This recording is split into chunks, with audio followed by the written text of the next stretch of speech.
Yo, it's Capital X TV. We are breaking down my new EP, I Am Hip Hop, coming out October 22nd.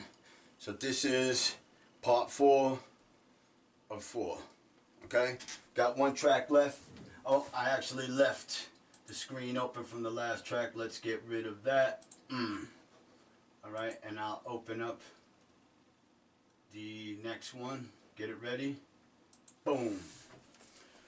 Alright, so you see, if you've been watching, the last one talking about trust issues had a long story. I'm saying I've sat on that track for 15 years. 15 years. You know what I'm saying? That's pretty crazy. I mean, yeah, I don't know if there's any artists out there that would take, 15 years to release something. But I never talked about trust issues to no one. I never mentioned it that I know. Like I said, I used to play it, put it in my sets and whatnot. But I never talked about it, coming on a project. Like I said, it was originally for the Highlanders, HLZ. What's up, everybody from HLZ? It was a cool crew. If you don't know, now you know. And so we are down to the last track. It is the title track, I Am Hip Hop. This track is also older, like me. You know what I'm saying? It's got a little bit of salt and pepper on it. But this track, basically, I was looking for beats when I was coming out with my freshman album. That is The Voice of the Voiceless, 305-375, The Voice of the Voiceless, Volume 1. If you haven't heard 305-375, you need to hit the Spotify link, follow, go down, find 305-375, The Voice of the Voiceless, hit it while it's playing, hit repeat. You can forget about it for a couple of days. But yo, you need to check it out. It's a dope album. But anyway, I was shopping for beats, and I got a folder from a brother from Canada. I had heard of him through Diabolic. That's where I know him from. He goes by Engineer. And so Engineer sends this folder. I forget how many tracks from Engineer made it on to 305-375. But this one was going to be part of it. It was like the last track that I wrote, but it didn't really fit what I was saying, and plus the inspiration behind the song, it just didn't fit. 305-375 I was basically speaking out for those that are imprisoned and those that are on death row, speaking from my experience and from, hearing from the brothers that are behind the wall, from the brothers that are on the row, and actually speaking for those that are underground that can't speak no more. I was speaking for them too, the voice of the voiceless. And towards the end of it, I was already on the road touring, which was crazy. It was crazy, man. I'll get into that, into that in another episode. But yeah, I was touring, in the U.S. and out of the U.S. and I ain't even have an album out yet. That's crazy, right? Basically, they heard some, demos that I dropped on MySpace, and yeah, I got called out to Europe, and I just ran with it. So it was pretty incredible. But this track basically was inspired by Nas. Nas came out with Hip Hop is Dead. And I was just like, I love Nas. I still, I loved Nas from the the minute he surfaced, and I still got mad love for him. I think he's an incredible artist. Just, an insane poet. I just love everything he does. I know there's a lot of people that be like, oh, everything sucks after after Illmatic, Nah, I liked watching where he went. I don't like people that stay in ruts. I'm not one of those. You know what I'm saying? I like picking beats. 9 out of 10 times I pick a beat because it's a beat that I wouldn't normally pick. Because I want to, I see the words in my mind. I was like, I could write to this. Even though it's not a beat that I would normally, like to rock to. I just like the challenge to see what becomes of it. And that's what I've done it for a long time, and that's the way I continue to do it. And I'm hoping that people, like that. every time I come out with something, it's like, okay, where's he going now? What's he gonna sound like? You know, I don't want to sound the same. Like, oh, this is my style, and I'm not, you know, going out. It's like all my beats got to be 85 beats per minute, and this is my, you know, cadence. I made it up. There's nothing like it. I don't want to be that dude. I just don't. I'm an MC. You know, my main thing is, you know, I create tracks and all that, but my main thing is trying to get booked, be on the stage, and try to motivate the crowd. And of course, you know, with what I'm saying, I try to motivate your mind.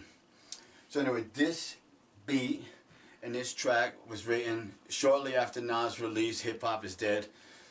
I kind of got offended by that because I was like, yeah, I felt like each individual that was within the culture was an embodiment of the culture.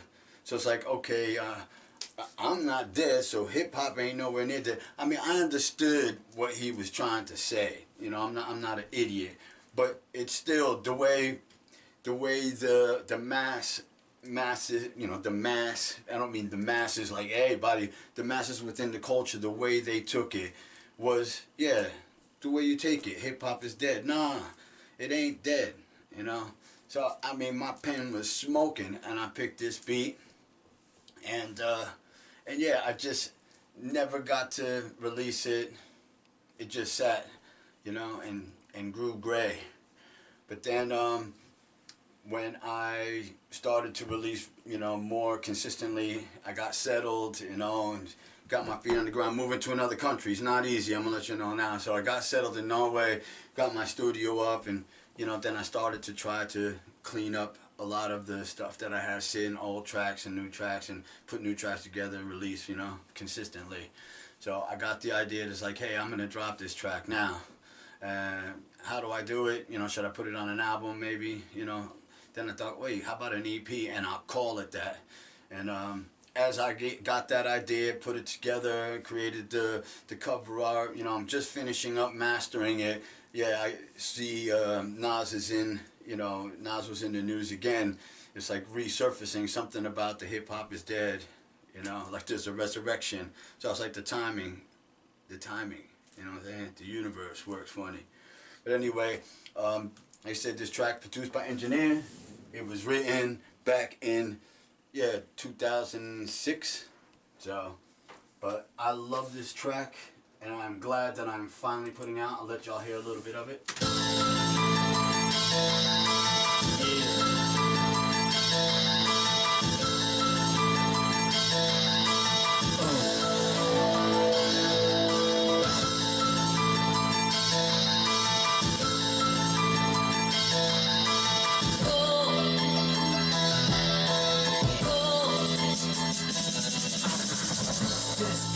And 78 came up in the 80s when every hip hop break it out.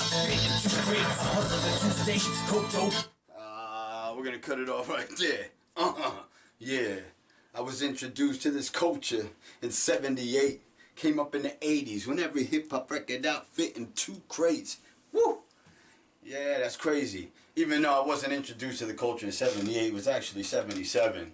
But it was a little more difficult to rhyme 77, so I made it 78. Because I wanted to, I mean, the crate thing is crazy. Because it's pretty true. You know, my boy Prince LSD, shout out to LS if you're still out there. He's my homie, my road dog, my right hand, my DJ, you know, slash backup MC, slash just, yeah, we used to rap together.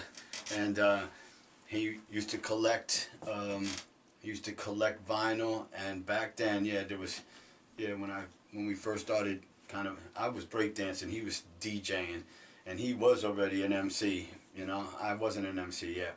But all the records, it was like 2 crates full. That was every record, and he would go out and hunt for anything new coming out. Pretty crazy. So that's it. I Am Hip Hop. It's a powerful, crazy beat the Engineer made, and some people will be like, oh, yo, but where's the 808 and the quick hi-hat? You know, they'll be like, yo, that's a dated, you know, I don't go for none of that, bro. I don't go for no. This is the house of hip-hop right here. I am hip-hop. This is the house of hip-hop. You know what I'm saying? There are no rules here. There ain't none. I'm serious. You know what I mean? It's my hip hop world. So I said, the reason why I'm doing these vlogs now, there is hip hop history, okay, which is crazy. Yeah, just it's crazy that I ain't a part of it. I'm not a part of it because it's like, yo, I had a lot of pitfalls, a lot of prison times. But I mean, I got signed early on, so if I would have, you know, yeah, kind of just went all in with the hip hop and left the streets alone, who knows? I might have been a part of that that history that's out there. But everyone's got their own history, you know, and that's what I love about this culture. I come out here to Norway and I meet these cats, you know, like I got a track with this brother that goes by Zam. Check it out. Yeah, Doing Me is called the track. Doing Me. And I met Sam actually through his son. I met his son first. I was doing some lectures in a high school, and I was holding hip hop workshop, writing rhymes and whatnot. And his pops came during one of the classes, and we met. And it come to find out that, yeah, here's this guy lives in this, yeah, rural area, small town in Norway. What is it? Mandal, yeah, Mandal, Norway. And at one point in his early, you know, in his early teens, he had lived in Florida for some time, got introduced to hip hop, you know what I'm saying? When he came back to Norway, he brought it with him, and people in, you know, in his town were blown away, and he was kind of like, he carried the seed over to this area, and some great artists came out from that area. Mandala, Son of Light is one of them. He's huge. Dozam didn't pursue anything. He still had this love for hip hop. I mean, dude's got this huge barn. He's got a studio, and he records for himself. He's like me, man. You know what I'm saying? Just like hip hop junkie. we get our fix in private. It doesn't have to be. You know, you don't have to be on every social media banner and sides of buses and all that. That's one man's success, but success has different definitions for different people. So, you know, I am hip hop, and everything that I do, I got my own history, and that's what I'm sharing with you through all these vlogs. I think I might have went off the rails there, but fuck it. It's my show. This is hip hop. I keep it hip hop regardless, you know what I mean? So that's it. I am hip hop. Friday, October 22nd. I hope y'all check it out. I hope y'all like the series, breaking down what each of these tracks meant. You know what I'm saying? Did I tell you what I Am Hip Hop was about? Yeah, of course. I'm hip hop. You know what I'm saying? I'm living and breathing. I'm not dead. As long as we are alive. If you're the embodiment of hip hop can't die. It can only multiply. I got a 5-year-old son. Believe me, he's being raised hip hop. This is a hip hop house. You know what I'm saying? So hip hop can never die. You know, a certain, portion of it, how it used to be, that died, but the culture itself is alive and well, and it's still breathing, you know, and it's not only alive and well and breathing, it's breeding every single day. Trust me, man, hip hop will not die. They said in the very beginning, and I remember, man, when they were saying it's just a fad. Nah, some of the people that come into the culture, you know what I'm saying, it was a fad for them. But this is real. It's a spirit. It goes deep, and I will be definitely making vlogs about, my passion for this culture, my love for this culture, the sacrifices that I've made because I love this culture, and I'll continue to make till the day I die. You know what I'm saying?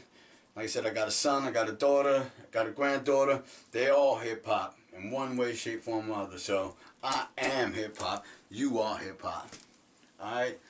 With that said, I'm out. It's Capital X TV. One more time, hit the subscription, hit that notification button, go down, hit that Spotify link, follow Facebook, follow Twitter, follow Instagram, TikTok, all of it. Follow. I don't like the word follow. I don't want you to follow me. I want you riding alongside of me. All right, we ride side by side. All right, it's Capital X TV. Peace.